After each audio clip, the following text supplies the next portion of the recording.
Thomas, c'est le préparateur physique des équipes nationales de la Fédé de lutte. Il va nous parler et nous démontrer la notion de chaîne et de complexe.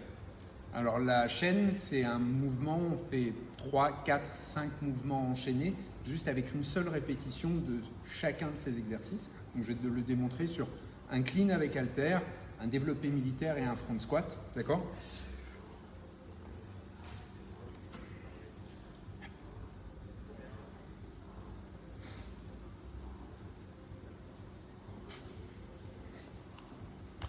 Donc ça, c'est une chaîne. Si j'avais voulu faire un complexe, j'aurais fait 2 ou 3 ou 4 jusqu'à 5 répétitions de chacun de ces 3 exercices. Quels sont les intérêts, les vertus de ces notions-là dans l'entraînement?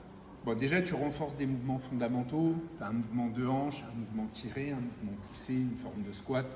Donc déjà, tu améliores globalement ou une forme d'entraînement fonctionnel ou juste améliorer techniquement des mouvements. Donc ça, déjà, c'est intéressant.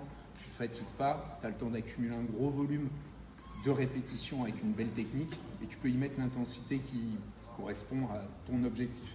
La deuxième chose, c'est que c'est un gros gain de temps. J'aime pas trop le terme d'hybride, mais c'est un peu ça. Tu peux avoir un travail de force, un travail d'hypertrophie, parce que si tu fais 5 répétitions, le temps sous tension de faire tes 5 cleans, tes 5 presses, tes 5 front squats et après de changer, ça fait un temps sous tension qui est important. Et ça te fait aussi un bon travail au niveau cardiovasculaire. On va pas se leurrer, à la fin de ça, tu n'es pas en zone 2, tu es un peu au-dessus. Donc il faut redescendre un peu au niveau cardio. En général, ce que je conseille, c'est plutôt, moi sur la lutte, quand ils font les complexes, ils sont à 2. Ouais, à 2 ou à 3. Comme ça, tu as un temps de travail repos qui est à peu près adéquat. Donc toi, tu pourrais faire un clean, un press, un squat à droite et à gauche. Toi, tu ferais ta répétition et puis on passerait à 2 cleans de press, de squat et on peut faire monter comme ça jusqu'à 5.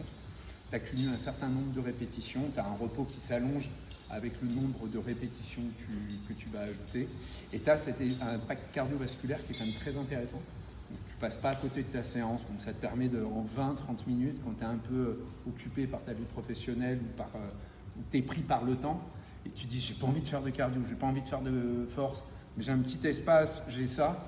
Si tu maîtrises bien les mouvements, c'est une très bonne façon de le faire. Là, on l'a démontré avec halter, tu pourrais même le faire avec une barre ou un kettlebell éventuellement.